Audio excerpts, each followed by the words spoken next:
10ই এপ্রিলের মধ্যে আমরা এমপি সাহেবদের বাসা দেওয়ার জন্য আপ্রাণ চেষ্টা করছি যাতে দিতে পারি। আমরা মাননীয় সংসদ সদস্যবৃন্দের আগামী 10 তারিখের মধ্যে ইনশাল্লাহ বাসাবদ্ধ করার চেষ্টা করছি। সেজন্য আমরা আবার পরের মিটিং 1 তারিখে রেখেছি, কারণ এর মধ্যে যা নাই তা হলো আমাদের প্রয়োজনীয় জিনিসপত্র বলতে কিছুই নেই। আবার কিছু 2020 সালে হয়েছে, মানে 2000 সালে তৈরি হয়েছে, তার অনেক কিছু নষ্ট হয়েছে। এগুলো সারানো ঠিক করা, এই কাজগুলো আমরা করছি। তার মধ্যে এই কাজগুলো করছি লিফট, সিকিউরিটি, তারপরে তাদের ডক্টর, এই সংক্রান্ত বিষয়ে সকল বিষয়ে ডিটেইল আলোচনা হয়েছে এবং সেগুলোর সিদ্ধান্ত আমরা খুব মানে আপৎকালীন সময় যেরকম সিদ্ধান্ত নেয় জরুরি ভিত্তিতে, তার চেয়ে জরুরি ভিত্তিতে করার চেষ্টা করছি। আমি মাননীয় সকল সংসদ সদস্যকে আশ্বস্ত করতে চাই, ইনশাআল্লাহ তারা খুব শীঘ্রই তারা বাসায় উঠতে পারবেন। আমরা খুব জোর চেষ্টা করছি। দ্বিতীয়ত হলো যে এখানে একটা পানির সমস্যা দেখা দিয়েছে। পানির সমস্যা বেশ জটিল এবং আমরা কালকে 2-3 দিন ঘোলা পানি পেয়েছি, যে কারণে আমার নিজেরও পেট খারাপ হয়েছে। তো ওই ঘোলা পানিটা যদি সমাধান করা যায়, তার জন্য আমরা নতুন পাম্প বসাবার জন্য সরকারকে বলবো। এখানে 1 কোটি লিটার পানি দরকার, কিন্তু আমরা 27 লক্ষ লিটার পানি তৈরি হয় এখানে। হিউজ ক্রাইসিস এখানে, সেটা আমরা অ্যাড্রেস করার চেষ্টা করবো। আমাদের হসপিটালের ব্যাপারে কথা বলেছি। হসপিটালের ঔষধপত্র এবং এখানে যা আছে তার মধ্যে গুরুত্বপূর্ণ হলো যে আমরা একটা আইসিইউ অ্যাম্বুলেন্স চাই এবং এখানে আমাদের লাশবাহী গাড়ি, একটা রেফ্রিজারেটর গাড়ি চাই। সেগুলো আমরা সিদ্ধান্ত নিয়েছি, সেগুলো আমরা শীঘ্রই করবো। আর আপনারা জানেন যে আমাদের পার্লামেন্টের যে মোস্ট ইম্পর্টেন্ট কম্পোনেন্ট, সেটা হলো আমাদের সাউন্ড সিস্টেম। আমাদের সাউন্ড সিস্টেম স্টিল কাজ করছে না। তা আমরা চেষ্টা করছি সাউন্ড সিস্টেমকে ইমপ্রুভ করার জন্য। যদি কোনোভাবে না পারি তাহলে নতুন সাউন্ড সিস্টেম বসানো হবে, তার জন্য সময় সাপেক্ষ। কিন্তু তার মধ্যে এই সাউন্ড সিস্টেম দিয়ে যাতে কাজ করা সহজ হয়, সম্ভব হয়, তার জন্য চেষ্টা করছি। এই ছিল আজকের আলোচনা। যে তদন্ত কমিটিটা হয়েছে, জি, এইটার অগ্রগতি কতটুকু? তদন্ত কমিটি আজকেই করেছি। আজকে আগের দিন বলে গেলেন। আগের দিন তদন্ত কমিটি হয়েছিল, কিন্তু তারা বসতে পারে না, কারণ আমাদের অনেকগুলো প্রোগ্রাম ছিল। আজকে মাননীয় স্পিকার তার সহধর্মিণী মৃত্যু হয়েছে, সেখানে আমরা জানা যাইছিলাম।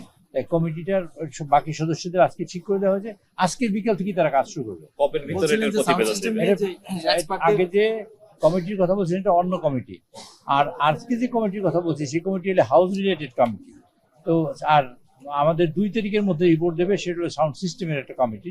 তারা রিপোর্ট দেবে 2 তারিখের মধ্যে। তারা এখনো দেয়নি, 2 তারিখের মধ্যে তারা রিপোর্ট দেবে। তারা অলরেডি সার্জেন্ট অ্যাট আর্মস তার নেতৃত্ব হয়েছে, তিনি ইনফরমেশন দিচ্ছেন আমাদের, বা রেডি করে রাখবেন, তারপর আমরা সেটা জানতে পারবো। আর এমনি হাউস রিলেটেড, যেমন একজন মানুষ এমপি সাহেব থাকতে পারেন, সেই জাতীয় কার্যক্রম যাতে হয়, তার সব ঠিক হয়, তার জন্য চেষ্টা চলছে।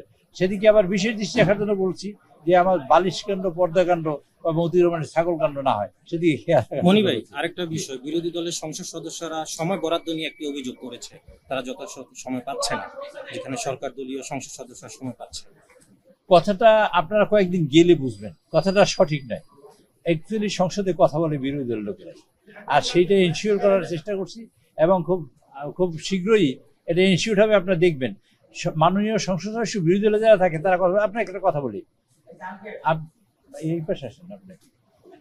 আপনি যে ধরেন একটা বিল আসলো, বিলে ফার্স্ট রিডিং থেকে বিরোধী দলের লোকেরা কথা বলে, সেকেন্ড রিডিং এ বিরোধী দলের লোকেরা কথা বলে, থার্ড রিডিং এ ট্রেজারি বেঞ্চের মেম্বাররা বলে হ্যাঁ অথবা না, হ্যাঁ যা দিতে হয়েছে অথবা না যা দিতে হয়েছে, এর বাইরে কথা নাই। আর সব কথা বলবে বিরোধী দলের লোকেরা। যখন বাজেট সেশন হবে দেখবেন কথা বলবে বিরোধী লোকেরা। একটা মাত্র বিষয় আছে, সেটা হলো এই যে রাষ্ট্রপতির ভাষণ আমরা সেটা সমভাবে বন্টন করে দিয়েছি। তাদের যত ঘন্টা পাবে ঘটনা দিয়েছি, তারাই ভাগ করে দিবে আমাকে কত ঘন্টা, আমি নামটা দেবো শুধু। আমাদের কাজ ওইটা এইটুকুই। আর টাইম তারা দিবে এবং তাদের প্রেরোগেটিভ, এটা অ্যাবসলিউটলি। এটা আগে ছিল না, এটা নতুন আমি চালু করেছি যে এটা টাইমটা তাদেরই দিয়ে দিয়েছি, টোটাল স্লটটা, এবং তারাই ভাগ করে দেবে তারা কতটুকু সময় পায়। সেই সময়টা আমাদের হাতে নেই। প্রথমত হলো নাশকতাটা হয়েছে 5ই আগস্ট অথবা এরকম সময়ের ঘিরে। এরপরে পরবর্তীতে নাশকতা হয়েছে এখানে কিছু লোক হয়তো থাকতে পারে, যারা থাকতে পারে অথবা নাও থাকতে পারে, যারা থাকতে পারে তারা কিছু কার্যক্রম করেছে বলে আমরা ধারণা করি। কারণ সাউন্ড সিস্টেমটা একেবারেই ডাউন হয়ে যাবে ফার্স্ট সেশনের দিনে, এবং মাননীয় স্পিকারের একটা হ্যান্ডমাইক নিয়ে কথা বলতে হবে, এরকম পরিস্থিতি সংসদে হওয়ার কথা না। কাজে এই কারণেই আমরা ধারণা করি যে somebody was there who did the sabotage activities, আমরা ধারণা করি। তারপরে একটা inquiry committee, they will take the decision and they will give the information about it.